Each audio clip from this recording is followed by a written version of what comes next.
یزدان کے private hostel کا VIP cabin, جو کہ باہر سے ایک محفوظ پناہ گاہ معلوم ہوتا تھا، آج ایک اندھوناک راز کا امین بننے جا رہا تھا۔ قدسیہ، جو محض 14 برس کی تھی، سفید بیڈ پر بیٹھی سہمے ہوئے انداز میں اپنے ہاتھوں کو مسل رہی تھی۔ اس کی سوتیلی ماں، جس کی آنکھوں میں قدسیہ کے لیے ذرہ بھر بھی ممتا نہ تھی، بے صبری سے ہینڈ بیگ کو کندھے پر سیٹ کرتے ہوئے یزدان کی طرف مڑی۔ بیٹا یزدان، تمہاری منقوہ ہے یہ، چند ماہ بعد تو رخصتی ہونی ہے۔ اس کے ہارمونز یا پیریڈز کے جو بھی ایشوز ہیں تم دیکھ لو، آخر شوہر کا حق اور فرض دونوں بنتے ہیں، بتانے میں کیا برائی ہے۔ وہ خاتون اپنی لاپرواہی کی انتہا پر تھی۔ اسے قدسیہ کی لرزتی ہوئی آواز اور آنکھوں میں موجود خوف نظر نہیں آ رہا تھا۔ میں ذرا ضروری کام سے جا رہی ہوں، تم اسے سنبھال لو، تب تک میں واپس آ جاؤں گی۔ دروازہ بند ہوا تو کیبن میں ایک بوجھل خاموشی چھا گئی۔ یزدان، جو اب تک ایک مشرفق ڈاکٹر کا روپ دھارے ہوئے تھا، اب اس کے چہرے پر ایک عجیب سی صفاقی اور جنون در آیا تھا۔ اس نے قدسیہ کو بیڈ پر لیٹنے کا اشارہ کیا، مگر قدسیہ نے سر جھکا کر انکار میں نفی کی۔ یزدان کے لبوں پر ایک فاتحانہ مسکراہٹ ابھری۔ وہ جانتا تھا کہ یہ لڑکی اب اس کے حصار میں ہے۔ قدسیہ، ضدی نہ بنو، تمہارے جسم کے اندر جو رکاوٹیں ہیں انہیں دیکھنا ضروری ہے۔ یزدان کی آواز میں ایسا حکم تھا جسے ٹالنا ممکن نہ تھا۔ جب قدسیہ نے دوبارہ پیچھے ہٹنے کی کوشش کی تو یزدان نے ایک جھٹکے سے اسے بیڈ پر دھکا دیا۔ قدسیہ کی چیخ اس کے گلے میں ہی گھٹ گئی جب یزدان نے برق رفتاری سے اپنا ہاتھ اس کے نازک چہرے پر رکھتے ہوئے اسے خاموش کر دیا۔ یزدان کی نظریں اس کے غیر تیار وجود کی گہرائیوں میں اترنے کو بے تاب تھیں۔ وہ ایک ماہر شکاری کی طرح اس کے سکون کو روندنے کے لیے تیار تھا۔ جیسے ہی اس نے اپنی انگلیوں کا لمس اس کے وجود کے اندر اتارا، قدسیہ کے جسم میں ایک قیامت برپا ہو گئی۔ وہ درد سے بلبلا اٹھی، اس کا پورا جسم ایک شدید لہر سے تھرتھرا گیا، لیکن یزدان کی گرفت آہنی تھی۔ اچانک ایک سرخ فوارہ بیڈ کی سفید چادر پر پھیلا، جو اس کی معصومیت کے ٹوٹ جانے کی گواہی دے رہا تھا۔ سفید شیٹ پر خون کے وہ سرخ دھبے تیزی سے پھیل رہے تھے، اور یزدان کی آنکھیں اس منظر کو دیکھ کر ایک وحشیانہ تسکین سے چمک اٹھیں۔ کلینک کی وہ خاموش فضا اب قدسیہ کی دہائی ہوئی سسکیوں اور یزدان کی پرسکون سانسوں سے بوجھل ہو چکی تھی۔ حویلی کے وسیع و عریض لان میں راحم خان زادہ کی شادی کی تقریبات اپنے جوبن پر تھیں۔ رنگ برنگی روشنیوں، مہکتے ہوئے پھولوں اور ہر طرف پھیلی ہوئی چہل پہل نے حویلی کو ایک تلمساتی رنگ دے رکھا تھا۔ پشتو موسیقی کی دھیمی اور سریلی دھنیں فضا میں رچی بسی تھیں۔ المیر خان زادہ، جو اپنے قد و قامت اور روبدار شخصیت کے باعث ہجوم میں بھی نمایاں تھا، ایک طرف کرسی پر براجمان اپنی کالی شلوار قمیص اور کندھے پر بڑی روایتی چادر کے ساتھ کسی شاہی مجسمے کی طرح دکھائی دے رہا تھا۔ اس کی آنکھوں میں گہرائی تھی اور چہرے پر وہ ٹھہراؤ جو صرف ایک خانزادہ کو ہی نصیب ہوتا ہے۔ اچانک یاور، جو اپنی رنگین مزاجی اور شوخ رویے کی وجہ سے سب کی توجہ کا مرکز تھا، اچھلتا کودتا ہوا المیر کے پاس آیا۔ اس کے چہرے پر ایک شرارتی مسکراہٹ تھی اور وہ جوش سے سرشار تھا۔ لالا، بس کریں، اب یہ سنجیدگی، چلے نا تھوڑا سا عطن ہو جائے، ماحول کتنا زبردست ہے، سب رقص کر رہے ہیں، آپ بھی تو اٹھیں۔ یاور نے المیر کو بازو سے کھینچنے کی کوشش کی۔ المیر نے اپنی سرد نظریں یاور پر مرکوز کیں اور ایک سخت اور دھیمے لہجے میں پشتو میں جھڑکا، دا بدماشیوں، وقت نہ دے۔ کنوا، یہ بدماشیوں کا وقت نہیں ہے، بیٹھ جاؤ۔ یاور کا جوش جیسے ایک لمحے کے لیے ٹھنڈا پڑ گیا۔ اس نے ناک سکیڑی اور بڑبڑایا، توبہ ہے، آپ تو واقعی بہت خڑوس لالا ہیں، بس اپنی ذات میں ہی مگن رہتے ہیں۔ آپ نہیں تو نہ صحیح، میں تو خوب انجوائے کروں گا۔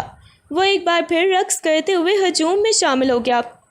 المیر نے ایک بار پھر اپنی نظریں سامنے کے مناظر پر جما دیں، تبھی اس کی جیب میں موجود فون کے ارتعاش نے اس کی توجہ کھینچی۔ اس نے اسکرین دیکھی، کسی نامعلوم نمبر سے کال تھی۔ اس نے فون کان سے لگایا۔ دوسری طرف سے کسی زمینوں کے تنازع پر ہنگامی اطلاع دی گئی تھی۔ المیر کے چہرے کے نقوش مزید سخت ہو گئے، اس کی پیشانی پر ایک بل پڑا اور اس کا پورا وجود اب ایک سرد حساب چکانے والے شکاری کی طرح ہو گیا۔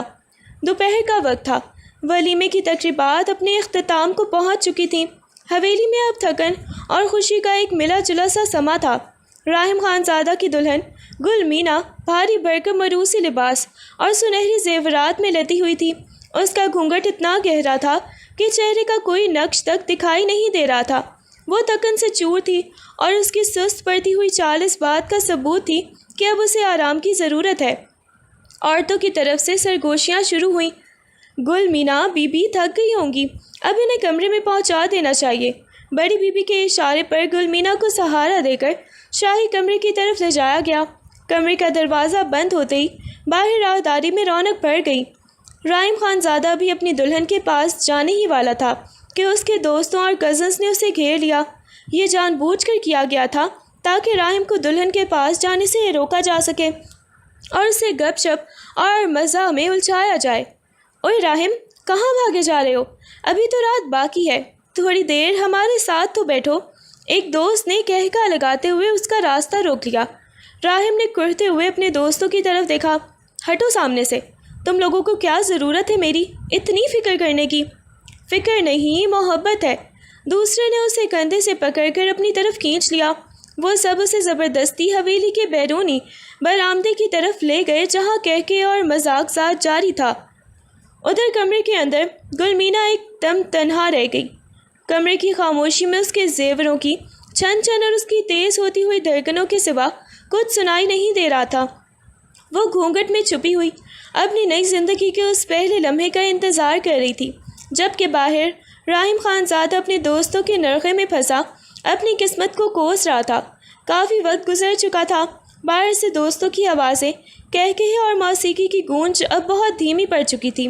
راحم خانزادہ جو اپنے دوستوں کے طنزیہ جملوں اور زبردستی کی باتوں سے تنگ آ چکا تھا، آخر کار جان چھڑا کر تیزی سے اپنے کمرے کی طرف بڑھا۔ اس کے دل کی دھڑکنیں معمول سے زیادہ تیز تھیں۔ ایک تو شادی کی تھکن اور اوپر سے اس اجنبیت کا احساس جو اس وقت کمرے کے اندر اس کی منتظر تھی۔ اس نے بھاری لکڑی کا دروازہ دھکیلا اور اندر داخل ہوا۔ کمرے میں مدھم سی روشنی تھی جس میں گل مینا کا سراپا ایک کونے میں سجی ہوئی پلنگ پر کسی مجسمے کی طرح ساکت بیٹھا تھا۔ بھاری عروسی لباس اور گھونگھٹ نے اس سے ایک پراسرار کیفیت دے رکھی تھی۔ راحم نے دروازہ بند کیا جس کی کلک کی آواز خاموش کمرے میں گونجی۔ وہ کچھ لمحے وہیں کھڑا رہ کر اسے دیکھتا رہا۔ اس کے اندر ایک عجیب سا ہیجان تھا مگر وہ پرسکون رہنے کی کوشش کر رہا تھا۔ اس نے ایک گہرا سانس لیا جیسے وہ اپنی تمام تر الجھنیں اور باہر کا شور اس سانس کے ساتھ ہی باہر چھوڑ کر آیا ہو۔ وہ آہستہ قدم اٹھاتا ہوا پلنگ کے قریب پہنچا۔ اس کے جوتوں کی آہٹ گل مینا کے لیے کسی ہارٹ بیٹ کی طرح تھی۔ راحم اس کے قریب پہنچ کر رک گیا۔ اس کی آنکھیں گھونگھٹ میں چھپے چہرے کو دیکھنے کے لیے بے تاب تھیں۔ کمرے کی فضا بوجھل اور رومانوی ہو چلی تھی۔ وہ چند سیکنڈ خاموشی سے اس کے قریب کھڑا رہا، صرف یہ محسوس کرنے کے لیے کہ کیا وہ بھی اتنی ہی گھبرائی ہوئی ہے جتنی وہ خود کو ظاہر نہ کرنے کی کوشش کر رہا تھا۔ اس نے اپنا ہاتھ بڑھایا جیسے وہ گھونگھٹ اٹھانے کا فیصلہ کر رہا ہو، لیکن پھر ایک لمحے کو رکا۔ اس کی نگاہیں گل مینا کے تھکے ہوئے کندھوں پر تھیں جو اس کی گہرے سانسوں کے ساتھ اوپر نیچے ہو رہے تھے۔ راحم نے آہستہ سے اپنا ہاتھ بڑھایا اور گل مینا کے چہرے پر پڑے بھاری گھونگھٹ کو سلیقے سے سرکایا۔ جیسے ہی گھونگھٹ ہٹا، کمرے کی مدھم روشنی میں اس کی سبز آنکھیں کسی قیمتی ہیرے کی طرح چمک اٹھیں۔ راحم کی نظریں اس کے معصوم اور شرم سے جھکے ہوئے چہرے پر ٹک گئیں۔ اس نے جھک کر نرمی سے اپنے لب گل مینا کی انہی سبز آنکھوں پر رکھ دیے جس سے وہ ایک لمحے کے لیے سحر زدہ ہو گئی۔ اس کے بعد اس نے اپنی جیب سے ایک قیمتی اور نایاب ہار نکالا جو اس نے خاص طور پر منہ دکھائی کے لیے بنوایا تھا اور اسے گل مینا کی گلے میں پہنا دیا۔ اس کے قریب ہو کر راحم نے انتہائی دھیمی اور رسیلی آواز میں پشتو میں کہا، ستاشین ستر کو زماں سر واخست زماں مینا، تمہاری سبز آنکھوں نے میرا دل چرایا ہے میری جان۔ یہ الفاظ سن کر اور راحم کے اس اچانک اظہار محبت سے گل مینا کا پورا جسم شرم کے مارے تمتما اٹھا اور وہ مکمل طور پر لال ہو گئی۔ اس کی دھڑکنیں بے قابو ہو گئیں اور اس نے اپنی نظریں مزید جھکا لیں۔ راحم اس کی اس سادگی اور شرمیلی ادا کو دیکھ کر مسکرائے بغیر نہ رہ سکا اور اس خاموش کمرے میں صرف ان کی تیز ہوتی ہوئی سانسیں گونجنے لگیں۔ گل مینا نے اپنی تھکن سے چور نظریں اٹھائیں اور مدھم آواز میں بولی، میں بہت تھک گئی ہوں، مجھے یہ لباس بدلنا ہے۔ راحم جو اس وقت اس کے سحر میں مکمل طور پر گرفتار تھا، ایک گہری اور پرخطر مسکراہٹ کے ساتھ اس کے اور بھی قریب ہو گیا۔ اس نے اپنے ہاتھ گلمینا کے کندھوں پر رکھے اور اسے پلنگ پر بیٹھے ہوئے ہی تھوڑا سا سہارا دیتے ہوئے انتہائی بے باکی سے سرگوشی کی۔ تھکن؟ یہ تو بہت عام سی بات ہے گلمینا، لیکن آج کی رات کا اصل کام تو تم نے بدلنا نہیں بلکہ نبھانا ہے۔ آج کی رات تو یہ میرا کام ہے کہ تمہیں اس تھکن سے کیسے نکالنا ہے۔ اس کی آواز میں ایک ایسی تپش تھی کہ گلمینا کا دل زور زور سے دھڑکنے لگا۔ وہ شرم اور حیا سے نظریں چرا کر رہ گئی، جبکہ راہم کی بے باک نظریں اس کے سرخ ہوتے ہوئے چہرے پر جمی تھیں۔ راہم نے گلمینا کی باتوں کو نظر انداز کرتے ہوئے بڑے اطمینان سے اس کے سر سے بھاری عروسی دوپٹہ سرکایا۔ دوپٹہ گرتے ہی گلمینا کے بالوں کی مہک کمرے میں پھیل گئی۔ اس نے ایک ایک کر کے اس کی جیولری کو آزاد کرنا شروع کیا، اور جیسے ہی وہ بھاری ہار اور جھمکے اس کے وجود سے الگ ہوئے، گلمینا کو ایک ہلکی سی راحت محسوس ہوئی۔ لیکن جیسے ہی راہم نے اس کے بالوں کو کھول کر بکھیرنا شروع کیا اور ہر بالوں کو لٹوں کو ہٹاتے ہوئے اپنی نرم ٹھنڈی سانسیں اس کی گردن پر چھوڑی اور پھر ہونٹوں کو اس کی نازک سراہی دار گردن پر ٹکا دیا، گلمینا کا پورا وجود ایک کرنٹ کی طرح جھٹکا کھا گیا۔ اس کی سانسیں اٹک گئیں۔ وہ گھبراہٹ اور بے ساختہ ڈر کے عالم میں پلنگ کے دوسرے کونے کی طرف سمٹ گئی۔ اس نے لرزتی ہوئی آواز میں التجا کی، نہیں پلیز یہ سب مت کریں، میں بہت تھک گئی ہوں، ابھی نہیں۔ راہم نے اسے دور ہوتے ہوئے دیکھ کر ایک گہری سانس لی۔ اس کی آنکھوں میں اب ہوس اور اختیار کا ایک عجیب سا مرکب تھا۔ اس نے پلنگ پر گھٹنے ٹیکتے ہوئے تیزی سے فاصلہ طے کیا اور اسے دوبارہ اپنے مضبوط حصار میں لیتے ہوئے سرگوشی کی، تھکن دور کرنے کا طریقہ تو میں نے تمہیں بتایا ہی نہیں جانے من۔ راہم نے بڑے آرام سے گلمینا کی کرتے کے کندھے سے بٹن کھولے اور کپڑے کو آہستہ آہستہ نیچے سرکانا شروع کیا۔ جیسے ہی کرتا اس کے سینے تک پہنچا، گلمینا کی سانسیں رک گئیں اور وہ خوف اور شرم سے بے ساختہ پیچھے کی طرف سمٹی۔ اس کی آنکھوں میں آنسو اور دہشت تھی، لیکن راہم جو اس وقت اپنے جذبات کے نشے میں تھا، اس کی کیفیت کو نظر انداز کر گیا۔ اس نے ایک جھٹکے سے گلمینا کو مکمل طور پر بے حجاب کر دیا، اور جیسے ہی وہ اس کی معصومیت میں اترنے کے لیے اس کے قریب ہوا، گلمینا نے ڈر کے مارے اپنا ہاتھ اٹھایا اور پورے زور سے راہم کے گال پر ایک کرارا تھپڑ رسید کر دیا۔ کمرے میں تھپڑ کی آواز گونجی اور ایک دم سکوت چھا گیا۔ راہم کا چہرہ ایک طرف مڑ گیا۔ اس کی انا جو ایک پشتون سردار کے خون میں رچی بسی تھی، بری طرح مچروح ہوئی تھی۔ اس نے آہستہ سے اپنا سر واپس سیدھا کیا اور گلمینا کی طرف دیکھا، جس کی آنکھوں میں اب خوف کے ساتھ ساتھ ایک باغیانہ چمک بھی تھی۔ راہم نے پلک جھپکنے کی دیر میں اسے ایک زوردار جھٹکے سے اپنے وجود سے دور پھینک دیا۔ کمرے کی فضا اب شدید تناؤ سے بوجھل تھی۔ راہم اٹھ کھڑا ہوا۔ اس کی آنکھیں غصے سے سرخ تھیں اور اس کی سانسیں بے ترتیب تھیں۔ اس کی انا پر لگی اس چوٹ نے اسے ایک پل میں دیوانہ کر دیا تھا۔ اس نے گلمینا کو ایک ایسی نظر سے دیکھا کہ وہ سہمی ہوئی بستر کے کنارے دبک گئی۔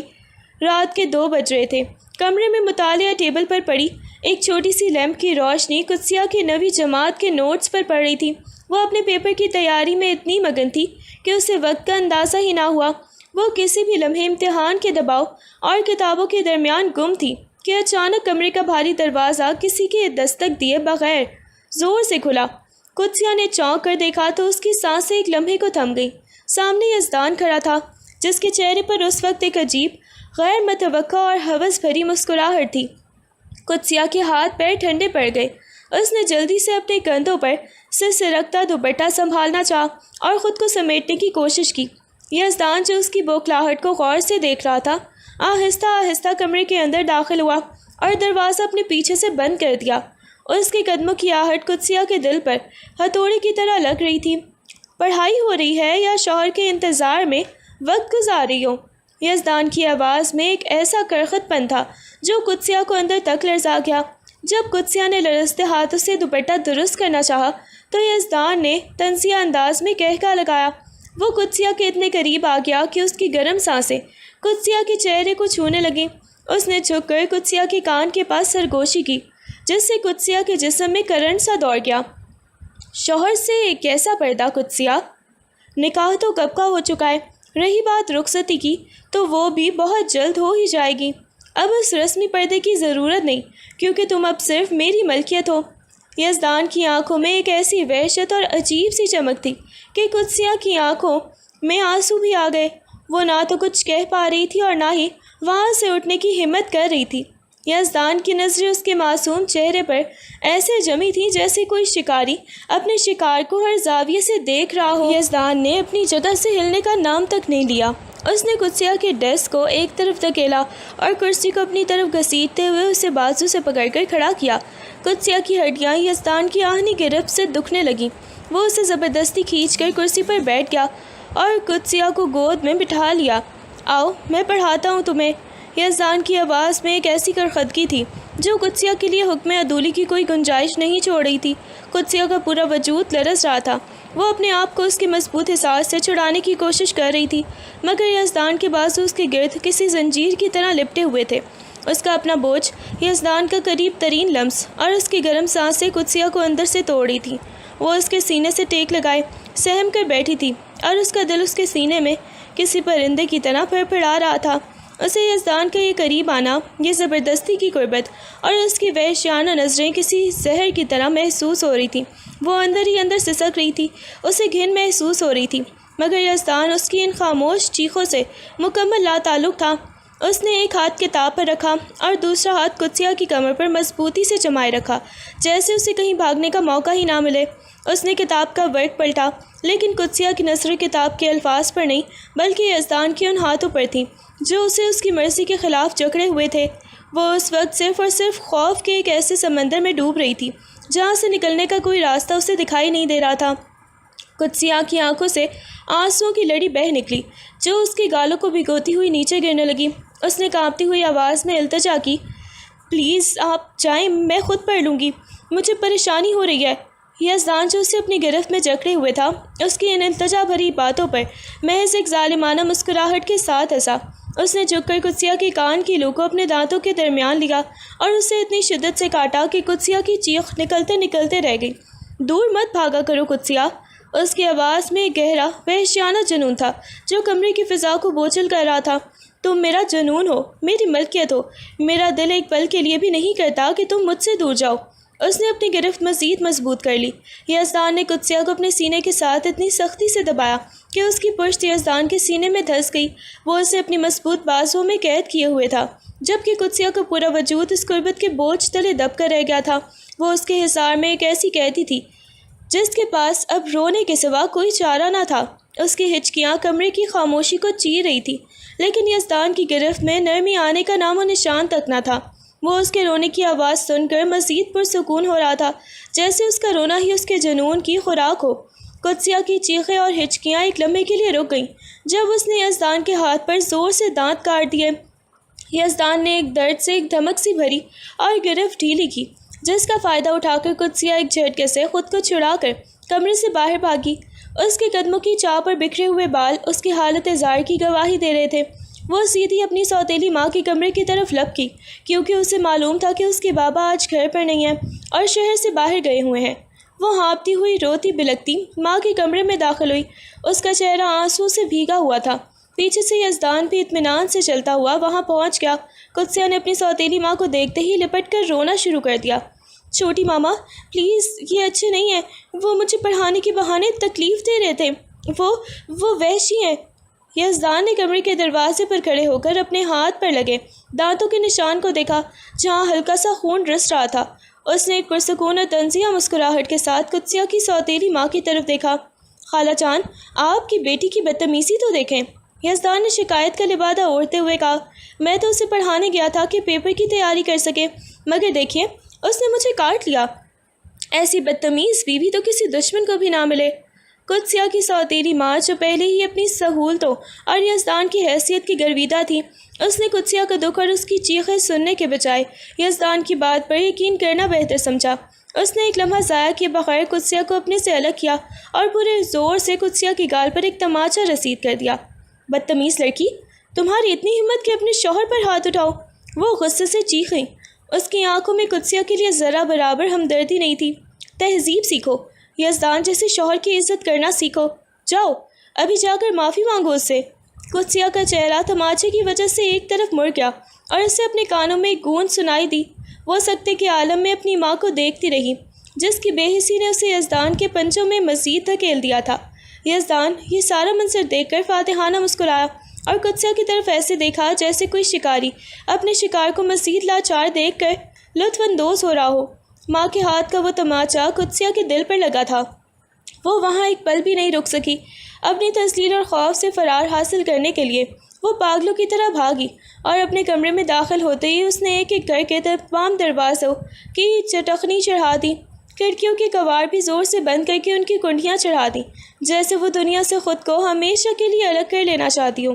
کمرے میں اب مکمل اندھیرا تھا، صرف گلی کی لائٹ کی کچھ مدھم کرنیں پردوں کے درمیان سے چھن کر آ رہی تھیں۔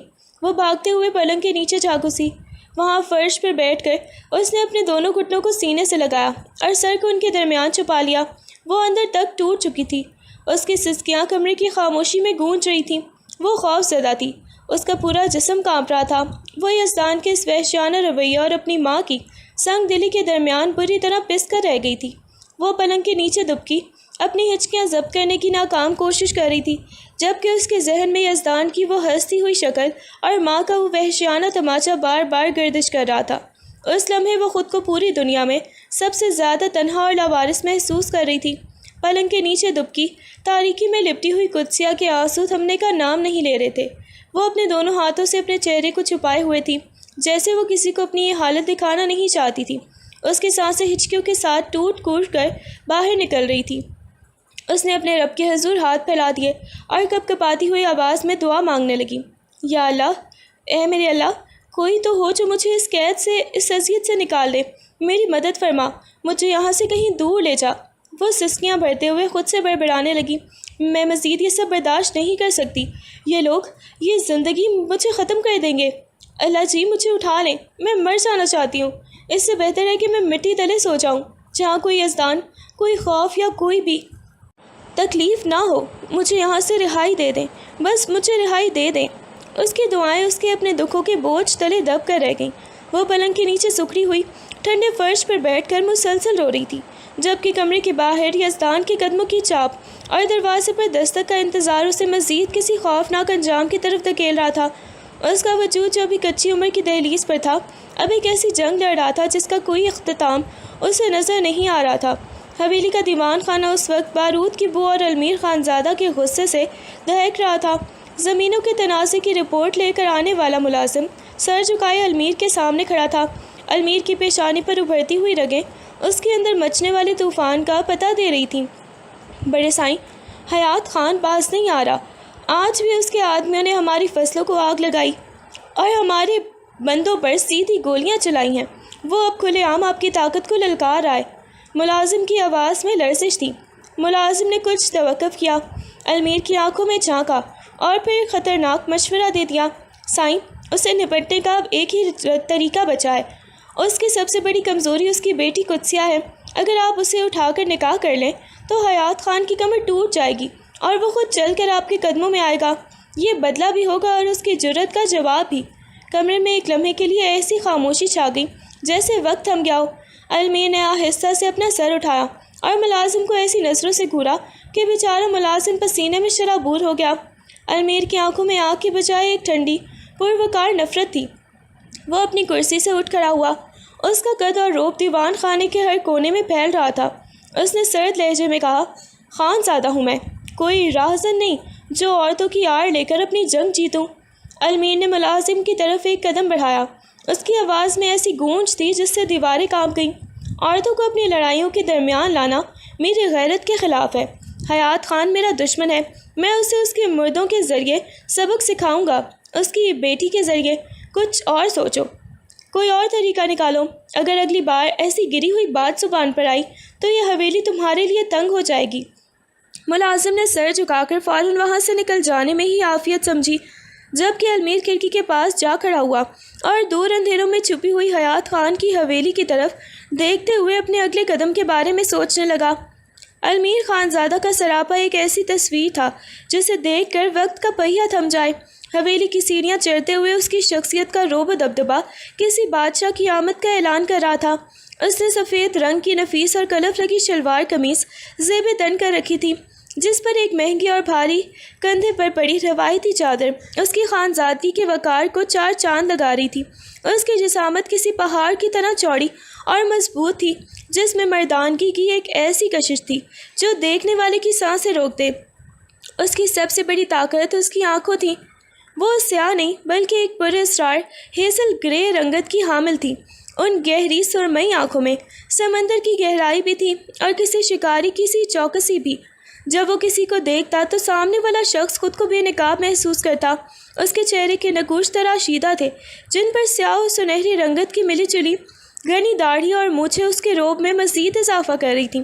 اس کی ہر حرکت میں ایک ٹھہراؤ تھا، ایک ایسا اطمینان جو صرف ان مردوں کے پاس ہوتا ہے جنہیں اپنی طاقت پر کوئی شک نہیں ہوتا۔ وہ چلتا تو زمین اس کے قدموں کی دھمک سے تھر تھرا اٹھتی۔ اس کی مردانہ وجاہت میں ایسی مقناطیسی کشش تھی کہ کوئی بھی عورت، چاہے وہ کتنی ہی خوددار کیوں نہ ہو، اس کی پہلی نظر کی تاب نہ لا سکتی۔ وہ صرف ایک مرد نہیں بلکہ ایک مکمل اور بے داغ شخصیت کا پیکر تھا، جس کے سامنے ہر سر جھکنے پر مجبور ہو جاتا تھا۔ اس کے وجود سے نکلتی ہوئی عطر اور مٹی کی ملی جلی خوشبو فضا میں بکھر کر ہر کسی کو اس کی طرف مائل کر دیتی تھی۔ وہ جب بھی کہیں سے گزرتا، لوگ بس اسے دیکھتے رہ جاتے، جیسے کسی دیو مالائی داستان کا ہیرو پلکوں کے سامنے چل رہا ہو۔ المیر خانزادہ اپنی حویلی کے برآمدے سے گزرتا ہوا اپنے نجی کمرے کی طرف جا رہا تھا کہ اچانک اس کی نظریں صحن کے کونے میں پڑیں۔ رحیم خانزادہ جو چند گھنٹے قبل ہی دلہا بن کر نکلا تھا، اب وہاں نیم اندھیرے میں اکیلا کھڑا تھا۔ اس کے لبوں کے درمیان سگریٹ دبی تھی اور دھوئیں کے مرغولے اس کے چہرے کو ایک اداس اور بے چین نقاب پہنا رہے تھے۔ وہ کسی گہری سوچ میں گم تھا یا شاید اپنی انا کی شکست کے زخم چاٹ رہا تھا۔ المیر کے قدم وہیں رک گئے۔ اس نے اپنی گرے آنکھوں سے ایک لمحے کے لیے راہم کا جائزہ لیا، پھر خاموشی سے اس کی طرف بڑھا۔ اس کے چلنے کی آہٹ میں ایک ایسی طاقت تھی کہ راہم نے چونک کر سر اٹھایا۔ اس سے پہلے کہ راہم کوئی صفائی دیتا یا سگریٹ بجھاتا، المیر اس کے بالکل قریب پہنچ کر کھڑا ہو گیا۔ اس کی ٹھنڈی اور پروکار آواز میں پشتو کے الفاظ یوں گونجے جیسے پتھر پر لکیر کھنچ گئی ہو۔ داد خوشحالی شپا دا تاہ دلتا پی دی تورا تیارا کی دی سکری تو لوری خیری ستا ہائی باید دی خپلی بیگم ترخنس وائی تا کوم ویر دی دلتا لا مناہی۔ یہ خوشی کی رات ہے، تم یہاں اس تاریک میں سگریٹ کا دھواں اڑا رہے ہو۔ تمہاری جگہ تو اپنی بیگم کے پاس ہونی چاہیے تھی۔ یہ کیسا سوگ منا رہے ہو یہاں؟ المیر نے اپنی ہیزل گرے آنکھوں سے راہم کو گھورا، جس میں حقارت اور نصیحت کا ایک عجیب سا مرکب تھا۔ اس کے چہرے پر ایک تلخ مسکراہٹ ابھری، جیسے وہ راہم کی کمزوری کو اچھی طرح پڑھ رہا ہو۔ راہم نے سگریٹ کو ایک جھٹکے سے زمین پر پھینکا اور اس کے نیچے مسل دیا، مگر المیر کی آنکھوں میں جھانکنے کی ہمت نہ کر پایا۔ المیر کا سراپا، اس کی سفید قمیص اور کندھے پر پڑی چادر اس وقت راہم کی تھکی ہوئی شخصیت پر بہت بھاری پڑ رہی تھی۔ راہم نے المیر کی باتوں کا کوئی جواب نہیں دیا۔ اس کی نظریں جھکی رہیں اور وہ شرمندگی اور غصے کے ملے جلے احساسات کے ساتھ وہاں سے تیزی سے گزر گیا۔ المیر نے اسے جاتے ہوئے ایک سرد حقارت آمیز نظر سے دیکھا، جیسے وہ کسی کمزور کھلاڑی کو میدان چھوڑتے دیکھ رہا ہو۔ المیر ابھی پلٹا ہی تھا کہ اس کی نظریں حویلی کے ایک کونے میں یاور کے کمرے کی طرف گئیں۔ وہ جانتا تھا کہ اس وقت پوری حویلی میں اگر کوئی ایک شخص ہے جو سنجیدہ ماحول کو اپنے کہکوں اور شرارتوں سے دھواں کر سکتا ہے تو وہ صرف یاور ہے۔ وہ اس حویلی کا چلتا پھرتا پٹاخہ تھا، جس کی موجودگی سے ویرانی بھی آباد لگنے لگتی تھی۔ المیر کے ہونٹوں پر ایک ہلکی سی مسکراہٹ نمودار ہوئی۔ وہ اپنی جگہ سے ہٹا اور یاور کے کمرے کی طرف بڑھنے لگا۔ اسے اس وقت کسی ایسی ضرورت تھی جو ماحول کا بوجھ ہلکا کر سکے، یا شاید وہ خود بھی اس خاموشی اور کشیدگی سے اکتا چکا تھا۔ اس نے یاور کے کمرے کا دروازہ بغیر دستک دیے تھوڑا سا کھولا۔ اندر کا منظر حسب توقع تھا۔ یاور اپنے بستر پر بے ترتیبی سے پڑا، کسی مزاحیہ کتاب یا فون میں مگن تھا، شاید اپنی دنیا میں مست۔ المیر نے کمرے کی چوکھٹ پر ٹیک لگائی اور اپنی گرے آنکھوں میں ایک شریر چمک لیے یاور کو دیکھا۔ اس کے آنے سے کمرے کی فضا میں ایک الگ ہی روب اور تازگی کا احساس پیدا ہو گیا۔ یاور، اگر تیری یہ ہنسی اور ہنگامے بند ہو گئی ہوں تو سمجھو اس حویلی میں صرف قبرستان کا سناٹا رہ جائے گا، المیر نے دھیمی مگر گونجدار آواز میں کہا۔ یاور نے یکدم سر اٹھایا اور المیر کو اپنے سامنے دیکھ کر وہ بوکھلا کر سیدھا بیٹھ گیا۔ المیر خانزادہ کا اس کے کمرے میں آنا کوئی معمولی واقعہ نہیں تھا، اور یاور سمجھ گیا تھا کہ آج رات کچھ تو گڑبڑ ضرور ہوئی ہے۔ یاور نے تیزی سے بستر چھوڑا اور ایک بھرپور کہکا لگاتے ہوئے المیر کی طرف بڑھا۔ اس کے چہرے پر وہی شرارتی مسکراہٹ تھی جس کے لیے وہ پورے خاندان میں مشہور تھا۔ اس نے المیر کو دیکھتے ہی عقیدت اور بے تکلفی سے بھرپور انداز میں سر جھکایا اپنا۔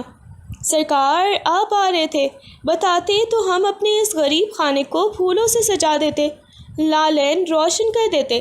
آپ کی آمد نے تو ہمارے اس بے رونق کمرے کو بھی حویلی کا دیوان خانہ بنا دیا ہے۔ یاور نے ایک ہاتھ سینے پر رکھتے ہوئے ڈرامائی انداز میں کہا۔ وہ جانتا تھا کہ المیر کی سنجیدگی کو صرف اسی کے بے باک انداز سے ہی توڑا جا سکتا ہے۔ اس نے کرسی المیر کی طرف کھسکائی اور اپنے مخصوص انداز میں آنکھ مار کر بولا، سائیں جی، آج تو آپ کی پیشانی پر فکر کی لکیریں کچھ زیادہ ہی گہری ہیں۔ خیر تو ہے؟ کہیں راہم خان کے کرتوتوں نے تو آپ کا موڈ خراب نہیں کیا، یا پھر حیات خان کی کسی نئی حماقت کا تذکرہ ہے؟ آپ حکم کریں، یاور حاضر ہے، چاہے میدان جنگ ہو یا کوئی اور محاذ۔ یاور کی ان باتوں پر المیر کے لبوں پر ایک پتلی سی مسکراہٹ ابھری۔ اس کی گرے آنکھوں میں جو تناؤ تھا وہ یاور کی موجودگی سے کچھ کم ہونے لگا۔ المیر نے اپنی سفید چادر درست کی اور یاور کے سامنے بیٹھ گیا۔ اس کی نظریں یاور کے چہرے پر جمی تھی، جو اس وقت بھی اپنی خوشگپیوں سے کمرے کا بوجھل ماحول ہلکا کرنے کی کوشش کر رہا تھا۔ راہم، جو ابھی تھوڑی دیر پہلے المیر کے روب اور نصیحتوں سے بوجھل ہو کر لوٹا تھا، شدید غصے اور اپنی انا کی شکست کے احساس میں ڈوبا ہوا تھا۔ وہ کمرے کا دروازہ دھکیل کر اندر داخل ہوا۔ ابھی وہ اپنے غصے کو قابو کرنے کی کوشش ہی کر رہا تھا کہ اچانک اسے اپنے پیروں میں ایک نرم سی حرکت محسوس ہوئی۔ گل مینا، جو شاید اسی کے انتظار میں پلنگ کے کنارے سہم کر بیٹھی تھی، اسے دیکھتے ہی بے ساختہ اٹھ کھڑی ہوئی۔ وہ اپنی سادہ سی شلوار قمیض میں بہت ہی معصوم اور دلکش لگ رہی تھی، اور اس کی آنکھوں میں آنسوں کے ساتھ ساتھ ایک معذرت خواہانہ چمک تھی۔ وہ تیزی سے آگے بڑھی اور راہم کے سینے سے آ کر چمٹ گئی۔ مجھے معاف کر دیں، پلیز راہم، مجھ سے غلطی ہوئی، اس نے ہچکیوں کے درمیان دبی دبی آواز میں کہا۔ راہم کے بازو ایک لمحے کے لیے ساکت رہے، پھر اس کے اندر کا وہی وحشیانہ جنون جاگ اٹھا۔ گل مینا نے اس کے سینے پر سر رکھے ہوئے اپنی لرزتی ہوئی آواز میں مزید کہا، آپ جو کرنا چاہتے ہیں کر لیں، میں اب کچھ نہیں بولوں گی، پلیز ایسے ناراض نہ ہو، مجھ سے یہ دوری برداشت نہیں ہو رہی۔ اس کے الفاظ میں ایک ایسی بے بسی تھی جس نے راہم کے اندر کے غصے کو ایک لمحے میں پگھلا دیا۔ وہ جو ابھی تک اپنی انا کی دیواریں کھڑی کیے ہوئے تھا، گل مینا کی یہ سلطچہ اور اس کے گر پر پگھلتا چلا گیا۔ اس نے اپنے مضبوط بازوؤں سے گل مینا کو اپنے حصار میں بھر لیا اور اس کے بالوں میں چہرہ چھپاتے ہوئے اسے مزید اپنے قریب کر لیا۔ کمرے کی فضا اب غصے کی بجائے ایک عجیب سی کشیدگی اور جذبات کے سیلاب میں ڈوبی ہوئی تھی۔ راہم نے اس کا چہرہ اپنے ہاتھوں کے پیالے میں لیا۔ اس کی آنکھیں اب کسی شکاری کی طرح نہیں بلکہ کسی پیاسے کی طرح چمک رہی تھیں۔ اس کے انگوٹھے نے گل مینا کے بھیگے ہوئے گالوں کو آہستہ سے مسلتے ہوئے اس کے ہونٹوں کو چھوا۔ وہ اس کے اتنے قریب تھا کہ اس کی گرم سانسیں گل مینا کے چہرے کو جھلسا رہی تھی۔ اس کی آواز میں ایک گہری کھردری سی سرگوشی تھی جس میں انتباہ بھی تھا اور ایک عجیب سا جنون بھی۔ اس نے گل مینا کی آنکھوں میں گہرائی سے دیکھتے ہوئے کہا، گل مینا، تم نہیں جانتی کہ تم کیا کہہ رہی ہو۔ میرا یہ جنون، میرا یہ انداز، یہ سب تمہارے لیے بہت تکلیف دہ ثابت ہوگا۔ میں ایک ظالم ہوں، ایک ایسا شخص جو اپنی ملکیت کو بانٹنا تو دور کی بات، اسے کسی اور کی نظر سے بھی بچانے کے لیے حد پار کر جاتا ہے۔ کیا تم واقعی میری اس وحشت کو برداشت کر سکو گی؟ کیا تم تیار ہو اس تکلیف کے لیے جو میں تمہیں اپنے قرب سے دوں گا؟ اس نے ایک لمحے کے لیے توقف کیا، جیسے وہ اسے آخری موقع دے رہا ہو، لیکن اس کی گرفت میں کوئی نرمی نہیں تھی۔ اس نے گل مینا کو اپنے سینے سے مزید بھینچتے ہوئے کہا، اگر اب پیچھے ہٹی تو شاید میں تمہیں کبھی معاف نہ کر سکوں، لیکن اگر تم نے ہاں کہہ دی تو پھر میں تمہیں میری اس ظلم بھری محبت کے ہر درد کو مسکرا کر سہنا ہوگا۔ کیا تم تیار ہو؟ اس کے لفظوں میں ایک ایسی کرخدگی تھی جو کسی بھی نازک دل کو لرزا دینے کے لیے کافی تھی۔ گل مینا جو اس کے حصار میں قید تھی، اس کے سینے کی دھڑکنوں کو اپنے وجود میں محسوس کر سکتی تھی، جو اس کے کسی خوفناک ارادے کی گواہی دے رہی تھی۔ گل مینا نے اپنی بھیگی آنکھیں اٹھا کر راہم کی آنکھوں میں دیکھا۔ اس کی نظروں میں وہ بچپن کا اعتماد اور وہی محبت تھی جو برسوں سے ان کے درمیان ایک انکہی طاقت اور کہانی بنی ہوئی تھی۔ اس نے راہم کے سینے پر اپنے ہاتھ رکھے اور سر نفی میں ہلایا۔ کچھ نہیں ہوتا راہم، اس کی آواز میں ایک عجیب سی ٹھہراؤ بھری ہمت تھی۔ تمہاری ہر تکلیف، تمہارا ہر ظلم مجھے قبول ہے، میں برداشت کر لوں گی، کیونکہ مجھے معلوم ہے کہ تمہارا یہ غصہ اصل میں تمہاری وہ محبت ہے جو تم سے سنبھالی نہیں جاتی۔ راہم کا چہرہ ایک لمحے کے لیے سپاٹ ہوا، پھر اس کی آنکھوں میں ایک شدید طوفان امٹ آیا۔ وہ اس کا بازو تھام کر اسے پلنگ کی طرف لے گیا۔ اس کے لہجے میں اب ایک تلخ طنز اور وہی مردانہ غرور تھا جو اس کی پہچان تھا۔ اس نے گلمینا کے کان کے قریب جھک کر اس کی سانسوں کو بکھیرتے ہوئے کہا، تم بچپن سے ہی ضد کی پکی رہی ہو، مگر آج کی یہ ضد تمہیں بہت مہنگی پڑے گی۔ کیا تمہیں ذرا بھی شرم نہیں آئے گی جب صبح سورج طلوع ہوگا اور تم حویلی کی ان عورتوں کے سامنے جاؤ گی، جب تمہاری لڑکھڑاتی ہوئی چال، تمہارے بکھرے ہوئے سراپا اور تمہارے چہرے کی یہ کیفیت سب کو یہ گواہی دے رہی ہوگی کہ کل رات مجھ پر تم پر کیا گزاری ہے؟ وہ اس کی کمر پر ہاتھ رکھے اسے اپنے اور قریب کھینچ لایا۔ اس کی آنکھوں میں ایک ایسی چمک تھی جو گلمینا کو کانپنے پر مجبور کر رہی تھی۔ وہ سب تمہیں دیکھیں گی اور تب تمہیں شرمندگی ہوگی کہ تم نے خود اپنے پیروں پر کلہاڑی مار کر مجھے اپنی زندگی کا مالک بنا لیا ہے۔ تب بھی کیا تم یہی کہو گی کہ تم سب سہل ہوگی؟ گلمینا نے اپنی آنکھیں بند کر لیں۔ اس کا دل تیزی سے دھڑک رہا تھا، مگر اس نے راہم کے سینے پر سر ٹکاتے ہوئے مدھم آواز میں اقرار کیا، تب بھی میرا جواب وہی ہوگا، مجھے کسی اور کی فکر نہیں، بس تمہارا قرب چاہیے۔ راہم نے ایک فاتحانہ مسکراہٹ کے ساتھ اسے اپنے بازوں میں جکڑ لیا۔ اس کی انا اب تسکین پا رہی تھی اور گلمینا کے الفاظ اس کے جنون کو ایک نئی انتہا پر لے گئے تھے۔ کمرے کی فضا میں ایک عجیب سی بوجھل کشیدگی طاری تھی۔ راہم جو اپنے اندر کے طوفان کو قابو میں رکھنے کی آخری کوشش کر رہا تھا، گلمینا کے اوپر جھک گیا۔ اس کے مضبوط ہاتھوں نے گلمینا کے وجود کو جیسے اپنے حصار میں قید کر لیا۔ جیسے ہی کمرے کی بتیاں گل ہوئیں اور پردے گرے، اندھیرے نے ان دونوں کے درمیان کے تمام فاصلوں کو مٹا دیا۔ راہم کی بھاری، تیز اور گرم سانسیں گلمینا کے چہرے پر پڑ رہی تھیں، جو اس کے وجود میں ایک نئی لہر دوڑا رہی تھی۔ گلمینا کی سسکیاں جو اب تک اس کے حلق میں دب کر رہ گئی تھیں، خاموشی کو چیر کر کمرے میں گونج رہی تھیں۔ یہ ایک ایسا کشمکش کا منظر تھا جس میں محبت اور تکلیف ایک دوسرے میں ضم ہو رہی تھی۔ کبھی وہ درد کی شدت سے راہم کو اپنے سے دور دھکیلنے کی کوشش کرتی، تو کبھی اسی تکلیف کے باوجود اسے خود سے قریب کر کھینچ لیتی۔ وہ اس کے سینے پر اپنے چھوٹے چھوٹے ہاتھوں سے مزاحمت کرتی، مگر راہم کی آہنی گرفت کے سامنے اس کا ہر بار بے اثر ثابت ہوتا۔ کبھی وہ درد سے کراتی تو کبھی اس کی سسکیاں ایک ایسی فریاد میں بدل جاتی جو راہم کے جنون کو مزید ہوا دیتی۔ وہ ان کے بچپن کی محبت، ان کے درمیان ہونے والی لڑائیاں اور آج کی یہ رات، یہ سب ایک ایسے مقام پر آ کر مل گئے تھے جہاں الفاظ کی کوئی جگہ نہیں تھی۔ کمرے میں صرف ان کی سانسوں کی تکرار اور گلمینا کی تھمی ہوئی تو کبھی تیز ہوتی ہوئی سسکیاں تھیں جو اس طوفانی رات کے گواہ بن کر گونج رہی تھیں۔ راہم کا جنون، گلمینا کی بے بسی اور ان کے درمیان کا یہ قرب، سب کچھ اس تاریکی میں تحلیل ہو کر رہ گیا تھا۔ صبح کا سورج ابھی حویلی کی فصلوں اور فصلوں تک ہی پہنچا تھا کہ آرزو بیگم کے کمرے میں داخل ہونے کی آواز نے قدسیہ کے سکون کو تہوبالا کر دیا۔ قدسیہ جو رات بھر جاگنے اور رونے کے بعد جیسے تیسے آنکھ لگنے کی کوشش کر رہی تھی، ماں کی آواز سن کر ہڑبڑا کر اٹھ بیٹھی۔ آرزو بیگم کے چہرے پر ایک عجیب سی بے چینی اور سختی تھی۔ وہ قدسیہ کے قریب آ کر کھڑی ہوئی اور اس کی الجھی ہوئی حالت کو پرکھتی ہوئی بولی، اٹھو، سارا دن سو کر گزارو گی کیا؟ قدسیہ نے سر جھکا لیا۔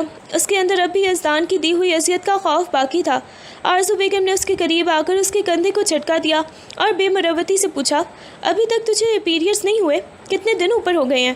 قدسیہ کا چہرہ شرم اور گھبراہٹ سے سرخ ہو گیا۔ اس نے کچھ کہنا چاہا مگر زبان ساتھ نہیں دے رہی تھی۔ آرزو بیگم نے اس کے لہجے کی خاموشی کو اپنی مرضی کا مطلب لیا اور سختی سے بولی، چپ مت رہو، اگر طبیعت ٹھیک نہیں یا کوئی اور مسئلہ ہے تو مجھے بتانے کی ضرورت نہیں، چل تیار ہو جا، میں تجھے تیرے شوہر کے ساتھ ہسپتال لے کر چلتی ہوں۔ یزدان کو فون کر دیا ہے، وہ نیچے گاڑی میں انتظار کر رہا ہے۔ قدسیہ کو لگا جیسے اس کے پیروں تلے سے زمین نکل گئی ہو۔ یزدان کے ساتھ ہسپتال جانے کا تصور ہی اسے اندر سے توڑ رہا تھا۔ وہ جو کل رات اس کے وحشیانہ پن کا شکار ہوئی تھی، اب اس کے سامنے جانے کی ہمت ہی نہیں کر پا رہی تھی۔ ماما پلیز، میں ٹھیک ہوں، مجھے کہیں نہیں جانا، قدسیہ نے سسکتے ہوئے کہا، مگر آرزو بیگم جو یزدان کی نظروں میں اپنی جگہ بنانے کے لیے ہر حد پار کرنے کو تیار تھیں، اس کی التجا کو یکسر نظر انداز کر گئیں۔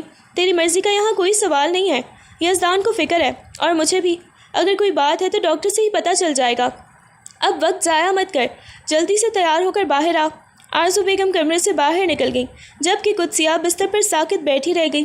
اس کے ذہن میں یزدان کا وہ ظالمانہ چہرہ گھوم رہا تھا جو ہسپتال کے اس سفید کمرے میں، جہاں سب کے سامنے اسے اپنی بیچارگی دکھانی پڑے گی، مزید درندگی دکھائے گا۔ اسے اپنی زندگی کی ایک ایسی قید لگ رہی تھی جس سے فرار کا کوئی راستہ نہیں تھا۔ گاڑی کے اندر کا ماحول قبر جیسی خاموشی میں ڈوبا ہوا تھا۔ ڈرائیونگ سیٹ پر یزدان بیٹھا تھا جس کے چہرے پر ایک فاتحانہ سکون تھا، جبکہ پچھلی سیٹ پر آرزو بیگم قدسیہ کو اپنے پہلو میں جکڑے ہوئے تھیں۔ جیسے ہی گاڑی حویلی کے گیٹ سے باہر نکلی، قدسیہ کی سانسیں بے ترتیب ہونے لگیں۔ اس نے ہانپتی ہوئی آواز میں التجا کی، ماما پلیز گاڑی روکیں، میں ہسپتال نہیں جانا چاہتی۔ یزدان، آپ گاڑی روکیں۔ یزدان نے ریئر ویو مرر سے اسے دیکھا اور ایک سرد مسکراہٹ کے ساتھ خاموش رہا۔ قدسیہ نے اپنی پوری طاقت سے گاڑی کا دروازہ کھولنے کی کوشش کی، مگر آرزو بیگم نے اس کے بازو کو مضبوطی سے پکڑ کر اسے سیٹ پر واپس دھکیل دیا۔ کیا کر رہی ہے بدتمیز لڑکی؟ آرزو بیگم کے لہجے میں زہر تھا۔ لوگوں کے سامنے تماشا نہ بنا۔ قدسیہ کی آنکھوں سے آنسو بہہ رہے تھے۔ اس نے اب آخری حربہ آزمایا۔ ماما، آپ کو اللہ کا واسطہ ہے، اگر آپ نے مجھے زبردستی وہاں پہنچایا تو میں بابا کو سب بتا دوں گی۔ میں ان سے کہوں گی کہ یزدان نے میرے ساتھ کیا کیا ہے، وہ اسے کبھی معاف نہیں کریں گے۔ اس کی دھمکی سن کر یزدان کے لبوں پر ایک طنزیہ مسکراہٹ ابھری، جیسے وہ اس کی حماقت پر ہنس رہا ہو۔ آرزو بیگم نے اسے ایک زوردار تھپڑ مارا، جس سے قدسیہ کا سر سیٹ کے ساتھ ٹکرایا۔ بابا، تیرے بابا کو تو خود اپنی زمینوں اور کاروبار کی فکر ہے، اور سن لے، اگر تو نے منہ کھولا تو تیرے بابا کو یہ بھی پتہ چل جائے گا کہ ان کی لاڈلی بیٹی نے یہ کیسی حرکتیں کی ہیں۔ تیرے پاس کوئی ثبوت نہیں ہے، صرف میری اور یزدان کی بات مانی جائے گی۔